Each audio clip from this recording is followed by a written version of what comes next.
ጤና ይስጥልኝ ውድ የቻናሌ ቤተሰቦች፣ አንድ ሰበር ዜና ልንገራችሁ። በቅድሚያም ለ2018 ዓ.ም ለመስቀል በዓል እንኳን አደረሳችሁ።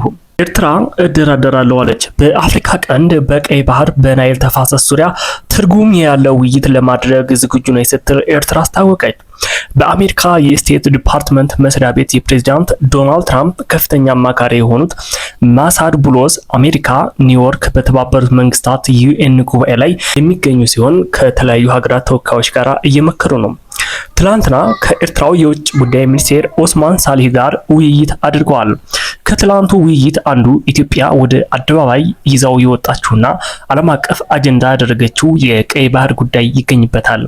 የኤርትራው የውጭ ጉዳይ ሚኒስቴር በሀገራቸው ብሔራዊ ሉዓላዊነቷን በጠበቀ ሁኔታ በጋራ ጉዳዮች ላይ በተለምዶ በአፍሪካ ቀንድ በናይል ተፋሰስ በቀይ ባህር ዙሪያ ትርጉም ያለው ውይይት ለማድረግ ዝግጁ እንደሆነች ተናግረዋል።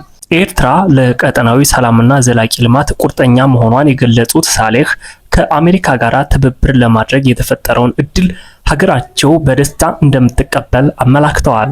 የአሜሪካው ከፍተኛ ባለስልጣን ማሳድ ቦሎስ ሀገራቸው አሜሪካ ለዓለም አቀፉ ንግድ፣ ደህንነት እና ጸረ ሽብርተኝነት ጥረቶች ወሳኝ በሆነ ቀጠና ውስጥ ውይይት እና መግባባትን ለመፍጠር ጽኑ ፍላጎት እንዳላቸው አስምረውበታል። ውይይቱ በአሜሪካና ኤርትራ ግንኙነት ላይ አዲስ ምዕራፍ ለመክፈት መንገድ የሚጠርግ እንደሆነና ይህም በንግድ፣ በኢንቨስትመንት፣ በመሰረተ ልማት፣ በትራንስፖርት ግንኙነትና ደህንነት አጋርነት ላይ ለውይይት በር ሊከፍት የሚችል እንደሆነ አመልክተዋል። የቆዩ ችግሮችን ገንቢ በሆነ ማዕቀፍ ውስጥ ለመፍታት እንደሚያስችልም ጠቁመዋል። ሁለቱም ወገኖች በሚቀጥሉት ወራት ግንኙነታቸውን ለመቀጠል በመስማማት ውይይታቸውን ቋጭተዋል። በአሜሪካ የስቴት ዲፓርትመንት መስሪያ ቤት የፕሬዝዳንት ዶናልድ ትራምፕ ከፍተኛ አማካሪ የሆኑት ማሳድ ቦሎስ ከቀናት በፊት እዚህ ሀገራችን ኢትዮጵያ ነበሩ። በተያያዘ ኤርትራ በቀይ ባህር ጉዳይ ከአውሮፓ ህብረት ጋር መከረች።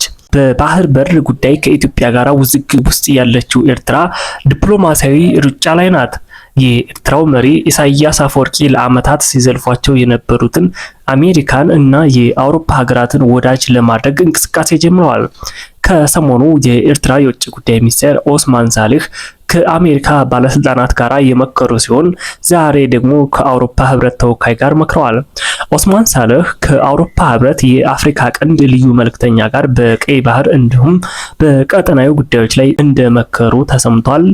ኤርትራ በቀጠናው ሰላምና መረጋጋት እንዲኖር ቁርጠኛ አቋም እንዳላት በቀይ ባህር ጉዳይ የኤርትራን ሉዓላዊነት ባረጋገጠ መልኩ ለመመካከር ዝግጁ መሆኗን ለአሜሪካ ማሳውቃለች።